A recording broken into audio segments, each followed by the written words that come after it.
যে এই কবিতাগুলো পড়ার সাথে সাথে, মানে দরুদের নামে যখন কবিতা পড়া হচ্ছে, এই কবিতাগুলো পড়ে পড়ে তার সাথে সাথে আবার বিভিন্ন আকীদা সংযুক্ত করা, এটা আরেকটা বিদআত। মানে কবিতা তো পড়তেছি, এটা একটা বিদআত। আরেকটা বিদআত হলো এই কবিতা পড়ার সাথে সাথে আরো বিভিন্ন ধরনের আকীদাকে সংযুক্ত করা। বিভিন্ন ধরনের আকীদা সংযুক্ত করা কেমন? যে আমি নবী সাল্লাল্লাহু আলাইহি ওয়াসাল্লামের প্রশংসায় যখন কবিতা বলতেছি, সবাই মিলে গান গাইতেছি, এমন সময় আল্লাহ রাসূল সাল্লাল্লাহু আলাইহি ওয়াসাল্লাম এখানে চলে আসছে। মানে এতক্ষণ কিন্তু আসে নাই আল্লাহ রাসূল। যখনই আমরা কবিতা পড়তে পড়তে আমাদের ভিতরে জোশ এসে গেছে, হঠাৎ করে আল্লাহ রাসূল সাল্লাল্লাহু আলাইহি ওয়াসাল্লাম কি করছেন? এই নদ্দা সরকার বাড়ি মসজিদে চলে আসছেন। আমরা সবাই কি করলাম? তখন দাঁড়ায় গেলাম। তাহলে নবী সাল্লাল্লাহু আলাইহি ওয়াসাল্লাম যদি আগে থেকেই থাকতেন তাহলে তার বসায় যেত না, সর্বক্ষণ দাঁড়াই থাকা লাগতো। রাসূলের সামনে বসা থাকা বেয়াদবি না? কি বলেন? আল্লাহ রাসূল ধরেন আজকে সরকার বাড়ি মসজিদে আসছে, আপনারা কেউ বসে থাকতে পারতেন? সম্ভবে না। আল্লাহ রাসূল সাল্লাল্লাহু আলাইহি ওয়াসাল্লামকে পাইছি এতদিন পরে, কি বসবো, দাঁড়ায় থাকবো? আচ্ছা, এখন নবী সাল্লাল্লাহু আলাইহি ওয়াসাল্লাম তাহলে বোঝা যায় যখন থেকে আমি কবিতা শুরু করলাম বা দরুদ শুরু করলাম তখন নবী সাল্লাল্লাহু আলাইহি ওয়াসাল্লাম আসেন নাই, কিন্তু পড়তে পড়তে পড়তে পড়তে কতক্ষণ পরে নবী সাল্লাল্লাহু আলাইহি ওয়াসাল্লাম আগমন করছেন। বাস এবার নবী সাল্লাল্লাহু আলাইহি ওয়াসাল্লাম আসার পরে দাঁড়ায় গেলাম। আচ্ছা, নবী সাল্লাল্লাহু আলাইহি ওয়াসাল্লাম যে আবার চলে গেলেন, এটা বুঝলাম কিভাবে? কে দেখলো চলে গেছেন? নবী সাল্লাল্লাহু আলাইহি ওয়াসাল্লাম যে আসি কতক্ষণ অবস্থান করতেছেন এখানে, বা কতক্ষণ আছেন, কখন চলে যাবেন, কতক্ষণ পরে আবার বসে গেলাম। কেন বসে গেলাম? মানে আল্লাহ রাসূল এখন চলে গেছেন। আচ্ছা, আল্লাহ রাসূল আসছেন, তাহলে দোয়াটা কাকে দিয়ে করাইতে হবে?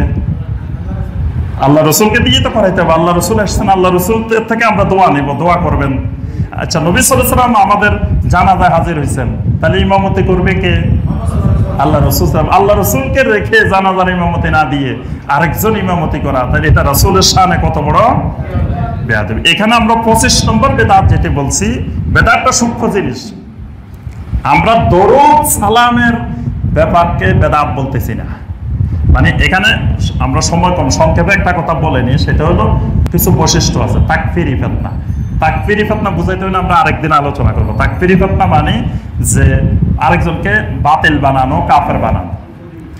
মানে আরেকজনকে, যার সাথে আমার মত মিলে না, তাকে কাফের বানানোর জন্য যে পন্থাটা, এটারে বলা হয় তাকফিরি ফিতনা। তো তাকফিরি ফিতনাটা 3টা পদ্ধতিতে যুগে যুগে করতো লোকেরা।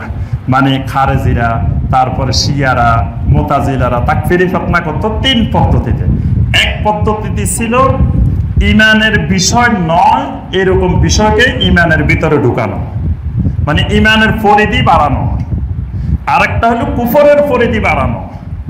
আরেকটা হলো যেহেতু এটা করছে সেহেতু এটা, যেহেতু ওইটা হয়েছে সেহেতু ওইটা, সমান সমানেই।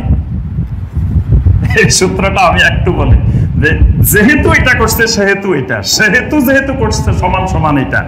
মানে একজন, তারা কি করতো, শিয়ারা, খারেজিরা, আহলুস সুন্নাহ ওয়াল জামাতের আহলুল ইলমদেরকে বা উলামায়ে কেরামদেরকে যুগে যুগে কাফের বানানোর জন্য বা তাদেরকে ফতোয়া দেওয়ার জন্য তারা কি করতো, নবী সাল্লাল্লাহু আলাইহি ওয়াসাল্লামকে সম্মান জানানো ফরজ।